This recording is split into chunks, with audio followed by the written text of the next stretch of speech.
So we have with us Tariq Jeeroburkhan. Now, did I pronounce your name right, Tariq?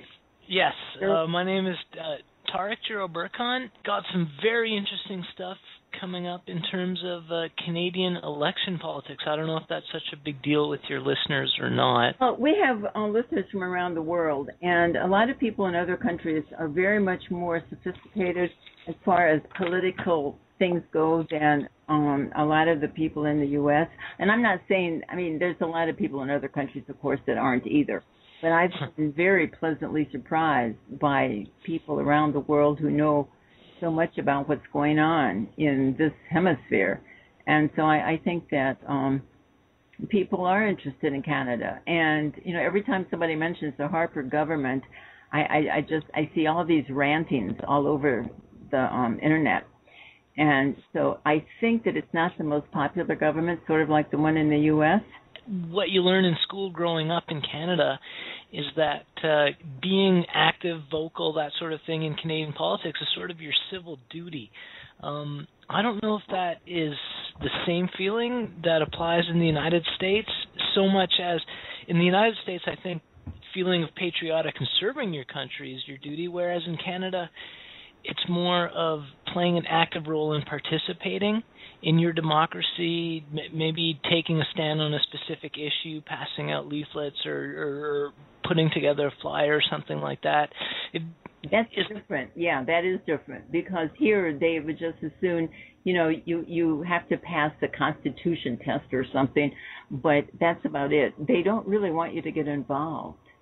That seems to be the problem, and I've talked about this in some of my writing. I don't think it's specific to just Canada or just the United States. We have three parties. Right now we have the Liberals, the Conservatives, and the NDP. The Liberals have represented the middle class. The New Democratic Party, the NDP, represents the working class, and the Conservatives represent the business class. That has historically been the division of who represents who in Canadian politics.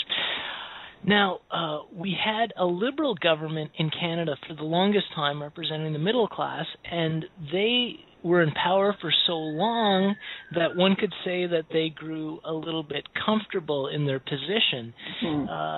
And with comfort in power, those two sort of often lead hand in hand and lead down the primrose path to corruption, which is what resulted in the Canadian voters kicking the Liberals out of power in 2006.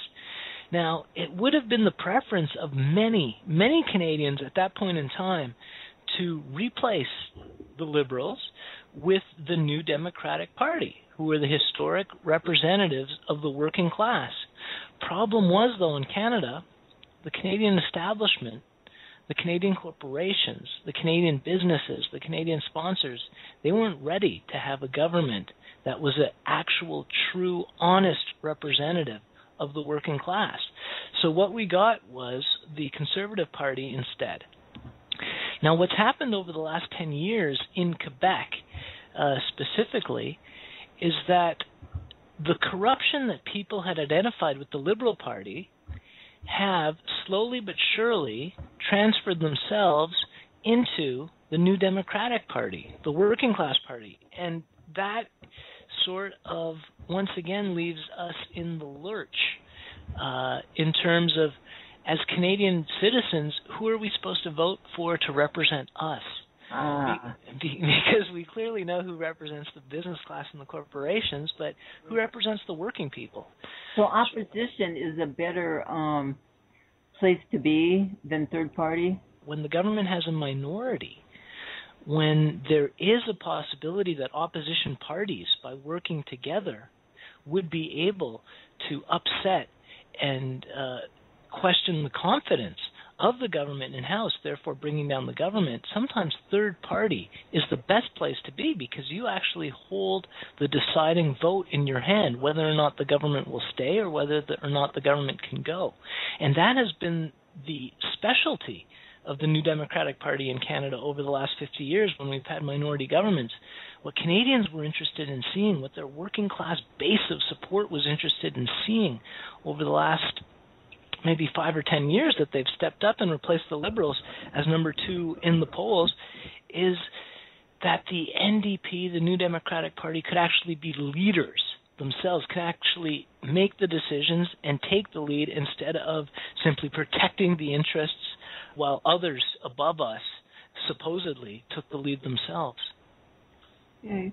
Well, so then now, when you say that we may support the NDP if they prove that, they're going to do what you want, but who is we?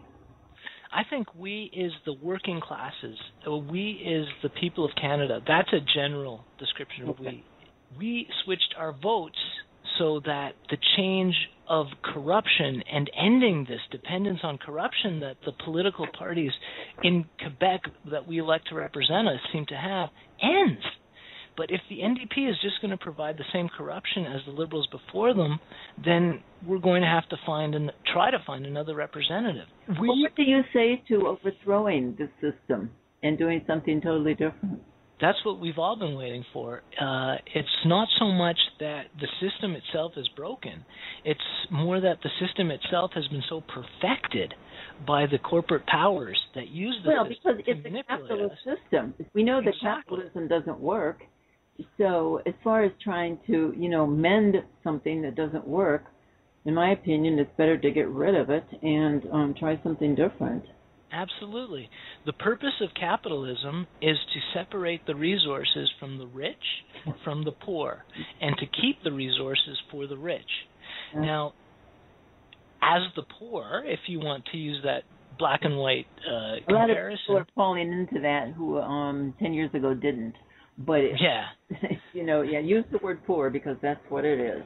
Okay, so as the poor, then if we want a party to represent us and our interests against the rich who are controlling the system, then basically we have to make sure that that party remains absolutely honest, absolutely integral, absolutely credible, and absolutely free from even the possibility of selling out. You're going to have that. As long as there's corporations, there will be corruption. We have to take the political democracy we have and try to get it back into the hands of the people rather than the corporations. And I know that's an old talking point, but the only way I think you can do that is to have political parties who represent the people that are not going to sell out for corporate support. I think the system definitely needs to change. But what you're talking about is actually just working people need to have a representative. Well, working people need to start doing some ground level actions. And, whatever, I don't know how it is in Canada, but here, we urge people to run for the school board. Do whatever in your local community, build from the ground up, because change isn't going to come from the top down. Any change that comes from the top down is bad for us who are not at the top. And so we've got to build it from the ground. But if you're not going to get representatives if you don't really have people working on the ground, in my opinion. Exactly. And one of the scarier things of the paradigm and the system as it works and as it is applied today is that not only does the corporate structure look to prevent any alternative viewpoints from getting across by withholding funding, but there are actually entities which work to physically deter and physically prevent, those types of grassroots movements that you were referring to from actually taking place. And this is going on in Canada. And it might be going on slightly under the surface, not in plain view to anybody who wasn't looking for it.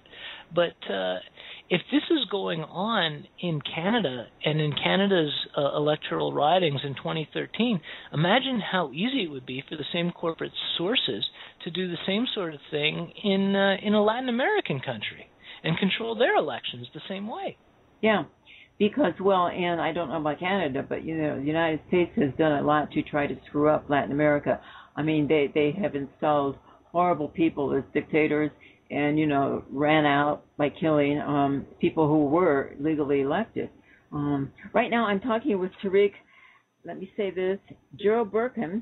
Yes. You can find him at www.Jeeroburkhan. This is Jeeroburkhan.wordpress.com. And before we get into some of the things that you've been writing, tell me about the First Nations. You know, we've heard quite a bit, well, some of us, about movements that they've been starting and continuing in Canada. What's the scope on that? What do you think? Well, there is a lot of baggage that Canada goes through itself, and there's a lot of compensation that Canada owes to its First Nations people. Mm-hmm. Basically, the ongoing battle between the Canadian establishment to control the lives and destinies of the First Nations members versus the First Nation members themselves, who just want to have an autonomous place to live and to prosper on their own. That battle has been going on, I guess. I mean, you could jokingly say since 1492, but it's been going on since 1867 in Canada, and it never stops from the fight by First Nations to get oral treaties recognized by government entities, who more often than not will simply overlook or disregard historic agreements between government and First Nations based on the fact that, well, there was no proper documentation and this sort of thing. And slowly but surely, bit by bit, piece of red tape by piece of red tape, the government slowly push the First Nations out of the framework. Exactly like you said earlier about how the government and are now starting to push the poor people out of the framework of decision making for entire societies of which they are a part. The latest issue here. The government of Canada, the Conservative government of Canada, has proposed Bill C-45, and there are lots of reasons for complaint for this bill.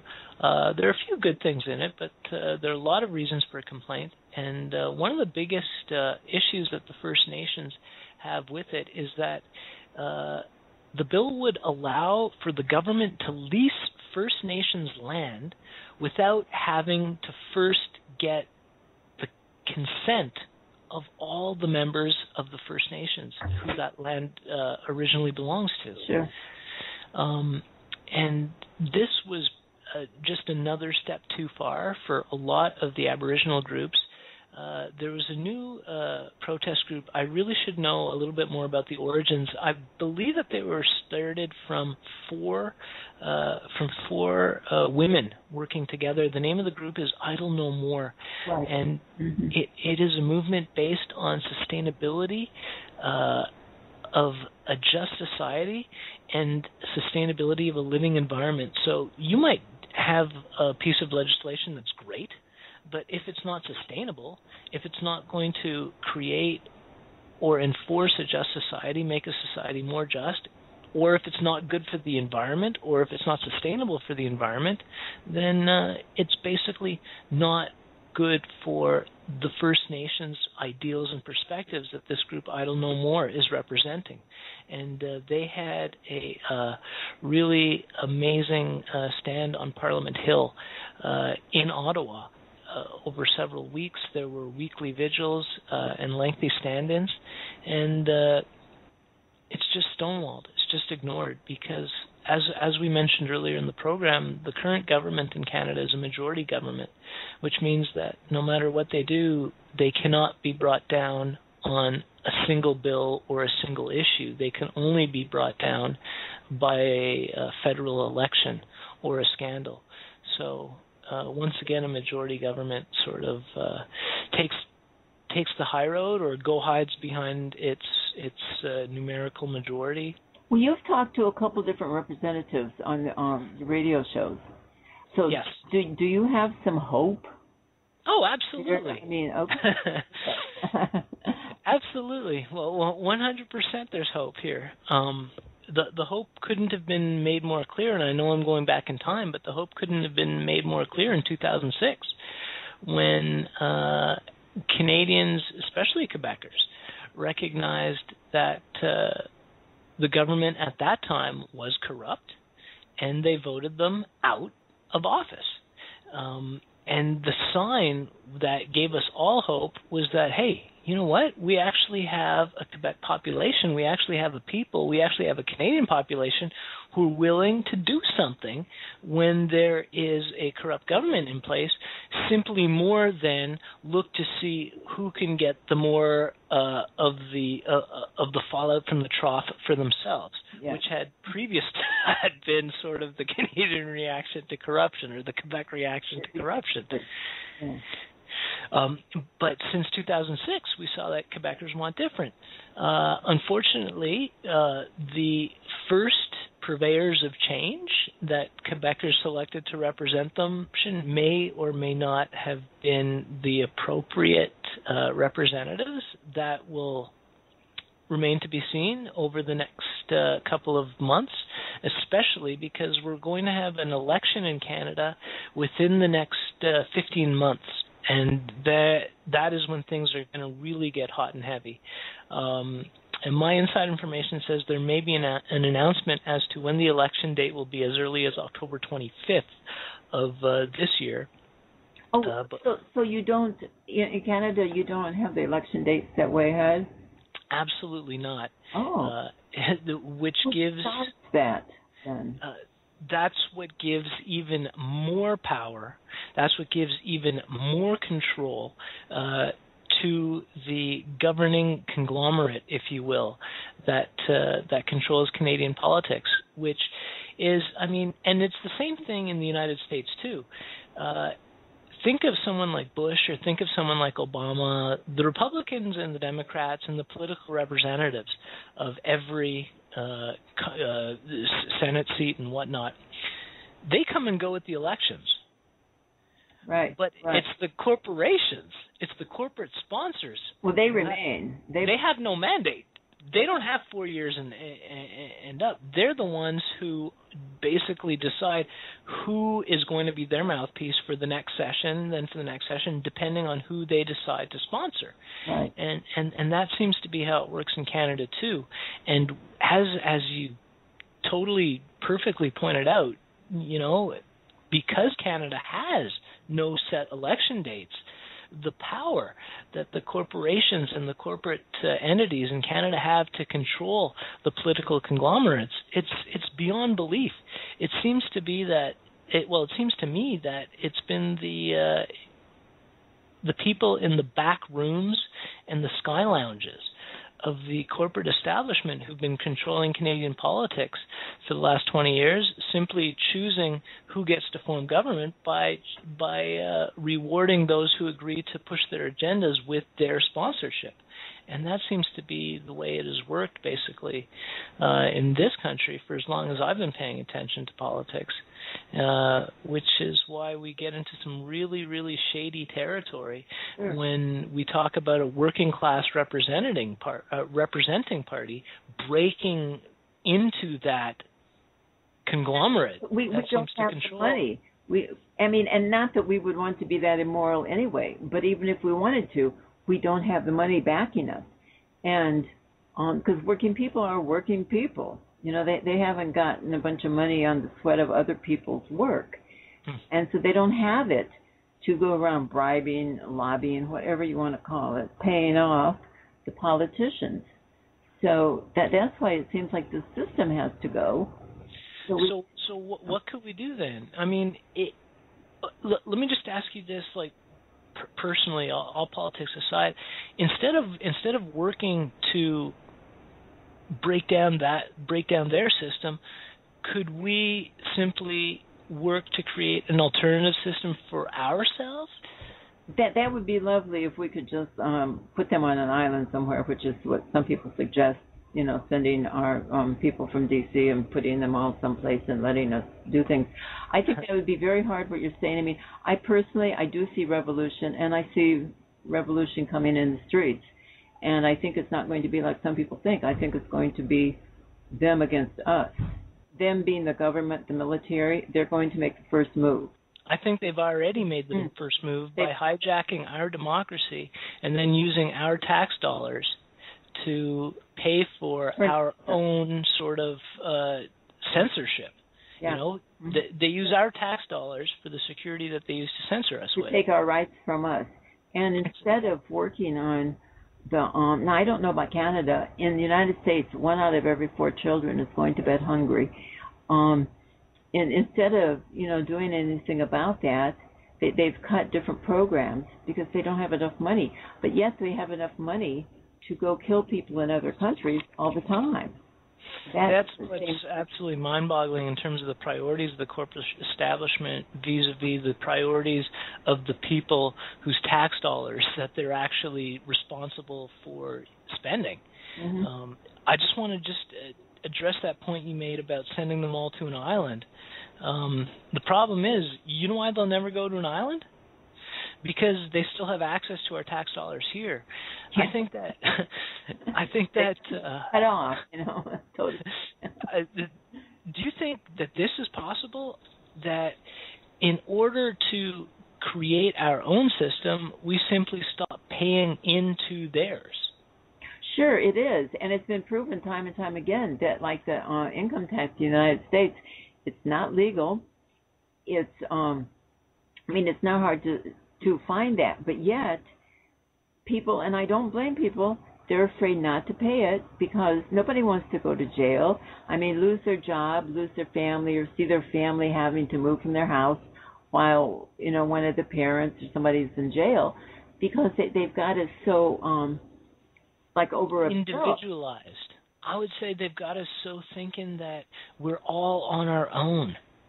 And they've got us over the barrel thinking that each one of us is simply on our own and that if we make the decision to do something that the weight of the world will come down on our shoulders. If we do it one by one, yes, that is what's going to happen. But if we all do it together. Well, that's it. But when it comes down to getting everybody to do it together, good luck.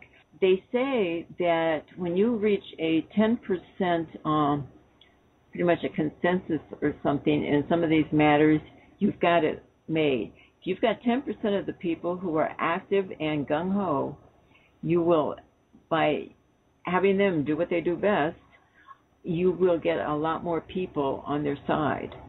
So we're going for the 10%.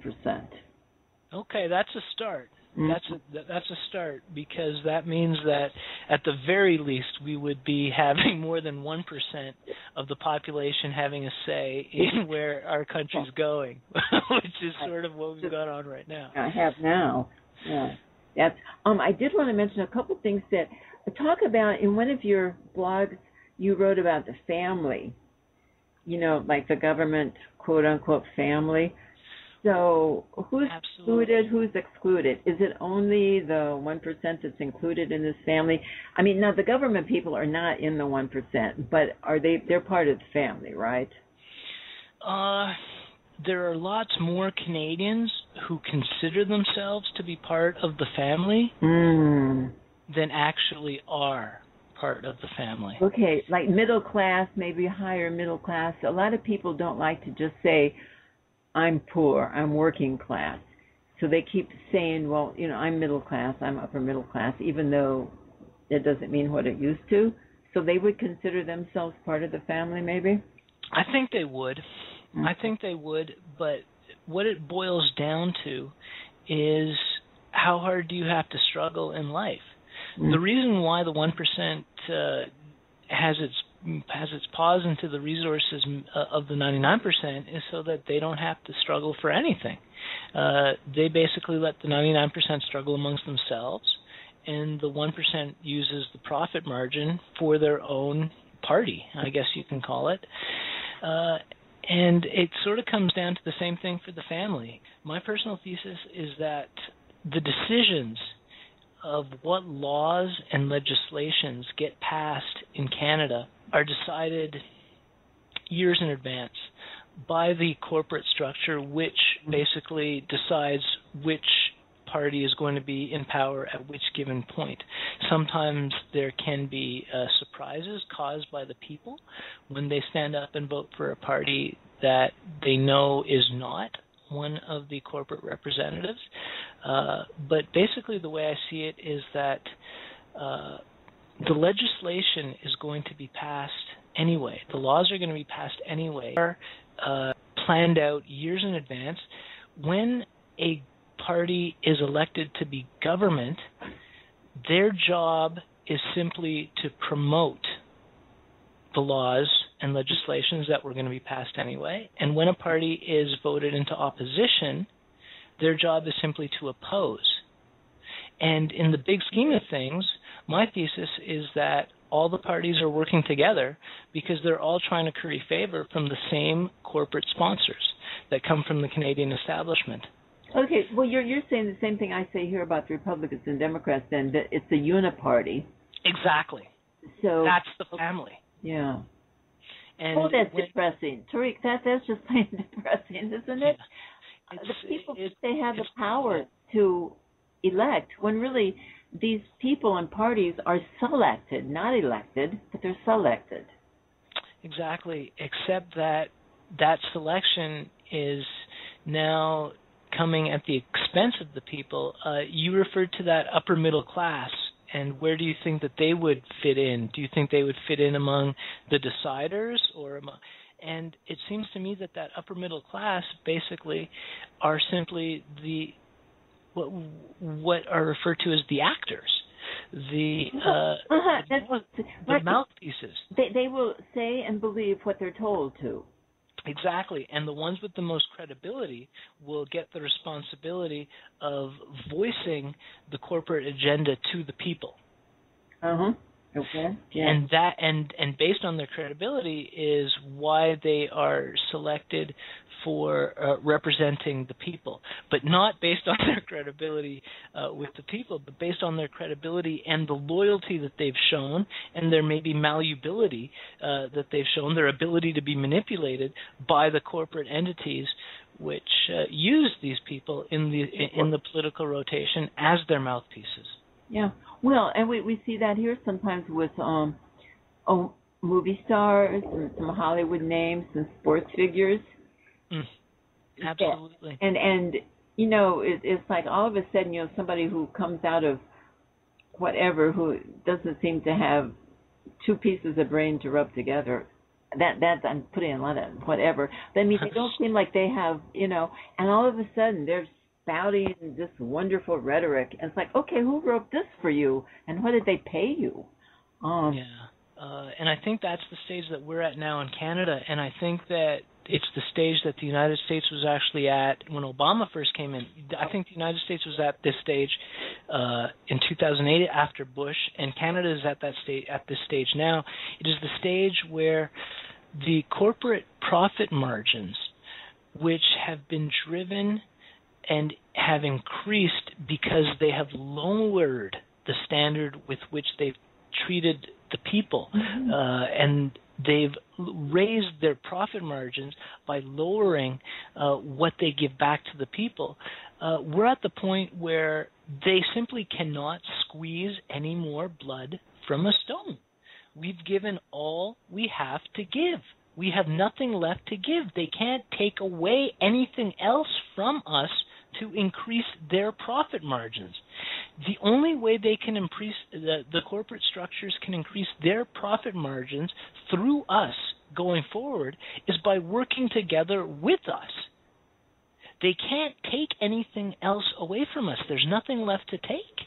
They've squeezed everything they can, and I think the U.S. taxpayer was at this point in 2008, and the Canadian taxpayer is at that point now. I just hope that when we get our version of Obama, or whatever it will be that will replace the Stephen Harper conservatives, that we'll be a little bit more happy with him. I sure hope that whoever is selected at that point is nothing like Obama. I'm one of those people who knew he was a liar from the get-go. So I knew, and people were just, oh, you know, he's going to save us. And I remember after the election, the next morning, I was talking to a friend who was a very adamant Obama supporter, and I said, I just hope that this, that this is going to work. It will, it'll be wonderful, and look at it. She is still an Obama apologist, though. She's one of those people. It's sometimes more that they don't want to admit that they themselves were wrong for believing in the first place, rather than the fact that they still believe in the man or his policies. Yep, I've noticed that some people, it's very hard to say, man, I was so wrong, I was so taken in. So they just go on trying to find something. Well, he has a pretty smile. I mean, give me a break. I mean, what else, can you give me something besides a smile? Well, I'll just say this. What you saw in Obama before he took power, that what you expected, that he was just going to be a right-wing puppet, is what a lot of Quebecers who supported Thomas Mulcair, who's the leader of the New Democratic Party in the last election, it's exactly the same experience that they've gone through with the man who they voted to bring change to the corruption in Quebec.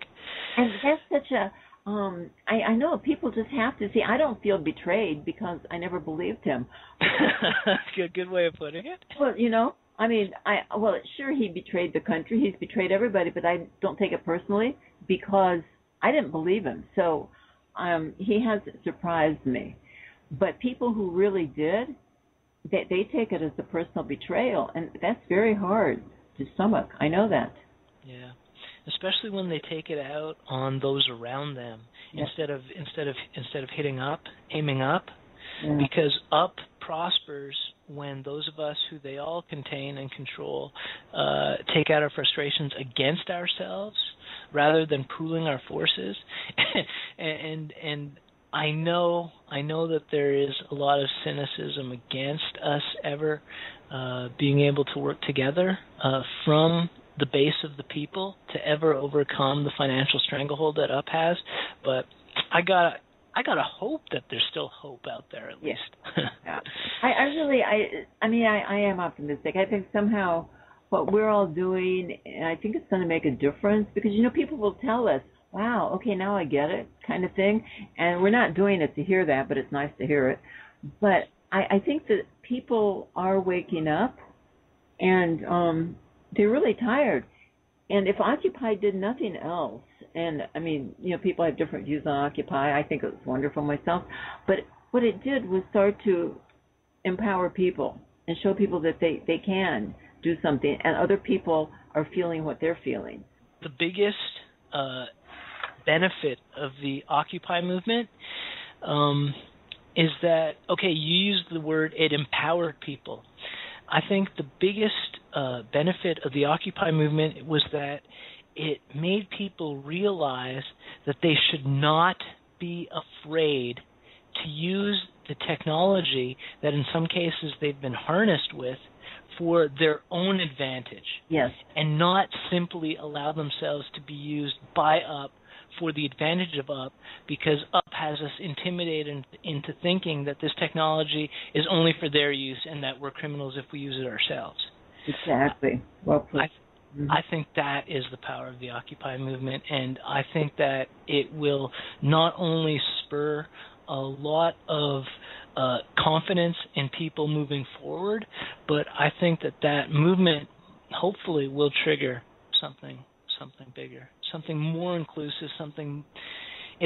We're always waiting for something more. We're always waiting for something more. Maybe that's part of our corporate indoctrination process too. That might be. Or I don't want to do anything until. Back to, well, if not now, when? You also mentioned butterfly effect. We've only got a couple minutes. Do you want to? I think it's pretty clear how, since we are living in an interconnected world with networks that have one entity affecting another entity, even though one entity might not even know the other exists. Basically, when we're living in an interconnected world, everything you do has reaction caused somewhere. Everything you do has an effect on something somewhere. And when you are in the position of the 1%, you are in a position to control those actions that lead to reactions somewhere down the line, so that you can manipulate a situation in a country in Latin America, for example, by simply causing or manipulating negotiations in the Middle East, for example, because what happens there will have repercussions with their sponsors, which will have repercussions with their sponsors and their sponsors and their sponsors. And that's how the butterfly effect works internationally. Domestically, it seems to be a lot simpler. It seems to be that when you have one corporate entity that controls the uniparty, and in the United States, it's a lot easier to maintain a uniparty with two parties that just represents different sides of the corporate structure. In Canada, the people had hoped that the corporate control of the uniparty would be a little bit harder with a People's Party, the New Democratic Party, thrown into the mix.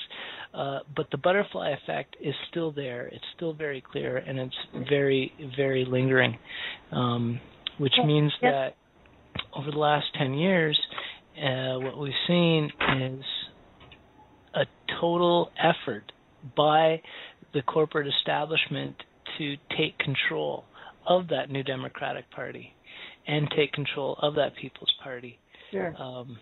And we should expect that, because exactly. we worked for them before. So, I hope that the working people will stand up and fight back here. Tariq, thank you so much for coming in. And no problem. you can read more of his views, which are really on the money.